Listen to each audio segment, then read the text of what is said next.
A new political memoir to be published this week will raise fresh questions about how the Lange government handled its anti-nuclear and economic policies. Former Labour Prime Minister Sir Geoffrey Palmer's memoirs will offer a long-awaited insider's account of what really went on behind the 1984 to 87 government's closed doors. The memoir also covers Sir Geoffrey's life as a lawyer in detail and accounts how he first thought of joining the National Party when he became interested in politics. But, as he explains to Richard Harman, it was Sir Robert Muldoon who drove him to Labour. I thought that he was, in his political techniques, the most dangerous thing that I had ever seen in New Zealand politics, because once you polarise a society and divide it, I felt that the Springbok tour was the most cynical thing that I had ever witnessed. The Springbok tour was a terrible incident in New Zealand political life.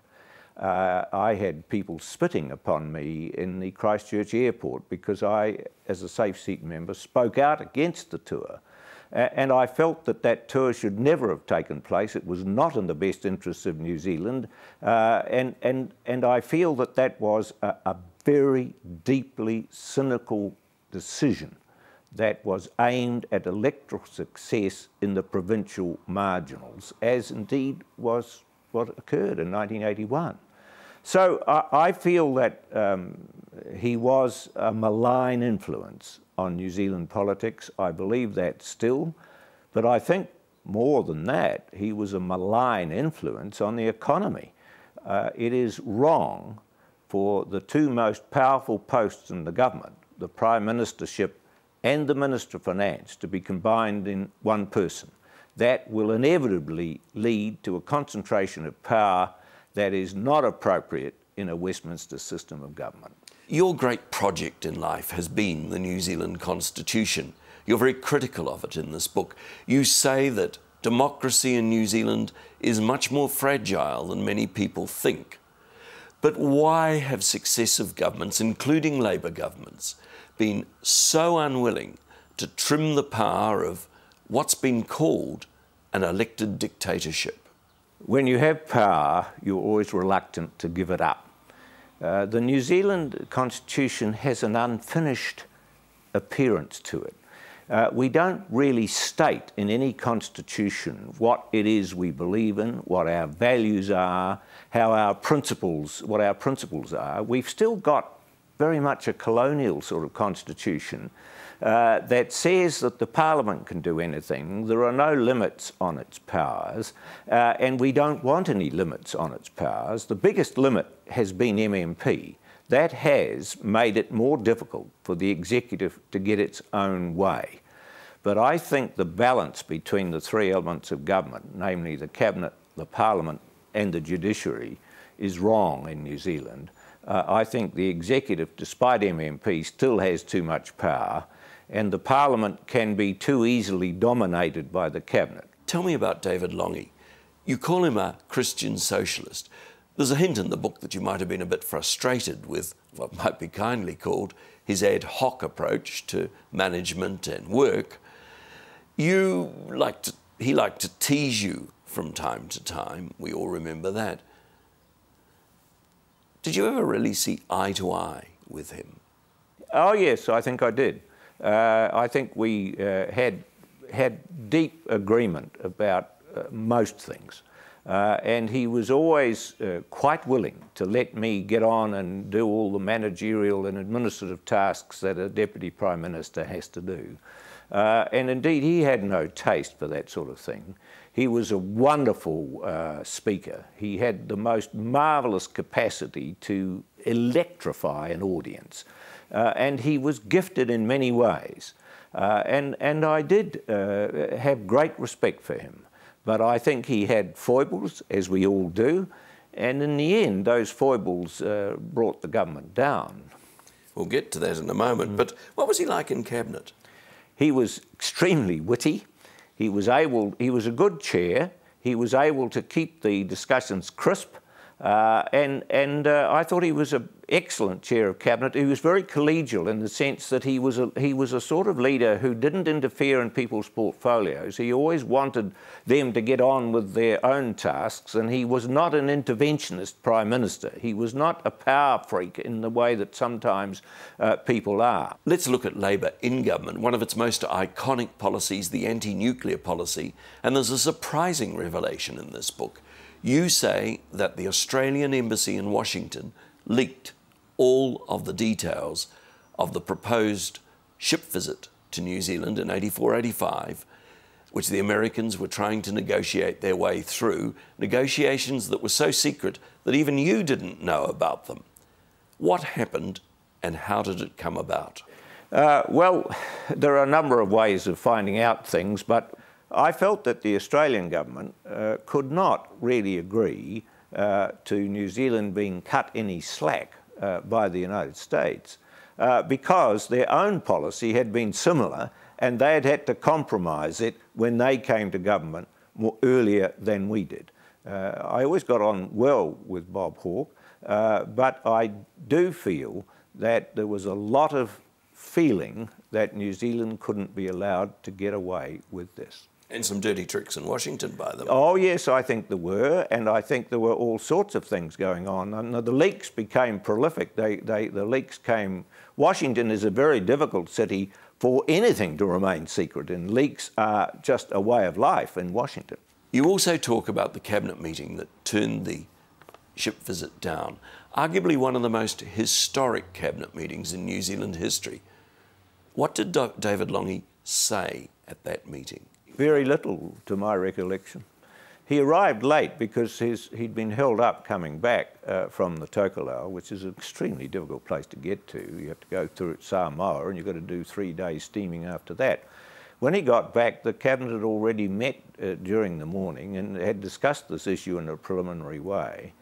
But I had been very careful to preserve for him the ability to be able to go either way on it, because he was the minister who was really managing this issue. But the difficulty was that there'd been enormous amounts of public discussion and enormous amounts of agitation on all sides of this issue during that period, and it was really that which demonstrated how counterproductive the decisions to leak material during this period were. Can we turn now to economic policies? I get the impression from reading the book that the beginning of the end of the Lange government was when David Lange unilaterally announced that he opposed the flat tax early in 1988. Was that the beginning of the end? I think that the flat tax repudiation that occurred in January during the political vacation period, if I can put it that way, did come as a very great shock to David's colleagues. And the reason for that was that there'd been no cabinet discussion about this. There had been a cabinet discussion about the elements of the policy. There were very important elements of it which hadn't yet been settled and were still open for refinement and negotiation, and indeed the amount of the flat tax itself, as I recall it. So when you're running a collective cabinet decision-making process, unilateral attempts, even by a Prime Minister, to dictate a new policy is in breach of the way cabinet government works. In fact, it was the beginning of the cabinet losing confidence in Lange as leader, wasn't it? Well, I think it certainly contributed to that. Mm. And of course, you took over from him very late in the day. You had 13 months as Prime Minister. Was that too late? Yes, I expect so, but you have to remember this, that I don't think after the disagreements that had been publicly aired between Lange and Douglas, I never thought that the government was really capable of much repair after that. So those fissures ran so deeply within the caucus and with the ministers that it was really very difficult to keep the ship on an even keel. And there were, I think, David's health was a factor in all of this. He was never well, but I also believe that he lost heart with his colleagues, because after the 1987 election, David wanted to have the cabinet pursue social policies. That's why he took the education portfolio. And he wanted emphasis on social policy, because he thought there'd been too much emphasis on the economic policy in the first term. But of course we inherited a situation that was almost an emergency situation with the economy. So I think that you have to look at the context of the whole scene. And I think David arrived at a point where he became just disillusioned with the whole process and with his colleagues and his capacity to produce the results that he wanted. And there you stood like Horatio on the bridge for a year, and then suddenly on the eve of the election, you get toppled. Yes, well, you know, that's right. And of course, David was very critical of that. He was... Well, lots of people were yes, critical but of it. It seemed to me that, I mean, if people were prepared to take over in that situation, well, as far as I was concerned, let them do it. I was quite happy to try and take the fall and try and preserve the party to the best of my ability. And look, finally, the final chapter in the book, Lighter Moments. Tell us the story about the Japanese foreign minister, the magic tricks and the haka. Yes, well, you know, when you go overseas, you have a lot of very interesting encounters with people, and sometimes it's very difficult to know how to arrange yourself. We were in the Japanese Foreign Office, and we'd had talks with the Japanese Foreign Minister, and he was a wonderful Japanese Foreign Minister. I really liked him very much. But when we got to the dinner, he had a speech, and he picked up his speech and looked at it and threw it away. It didn't deliver it. And he was an amateur magician of some quality. And he started getting out things and pulling out things. And my foreign affairs advisor at this was Tim Francis, and he leaned over to me and he said, "Minister, you're going to have to do something." And I said, "Yes, but what?" So in the end, I got up and I explained what a Maori haka was, and I did the Nelson College haka. And that was a good response, and that was fine. And we kept New Zealand's honour alive. But it's quite hard to match an accomplished magician at an after-dinner speech if he just performs magic tricks. Former Prime Minister Sir Geoffrey Palmer speaking to Richard Harman. And that memoir will be launched in Wellington this week.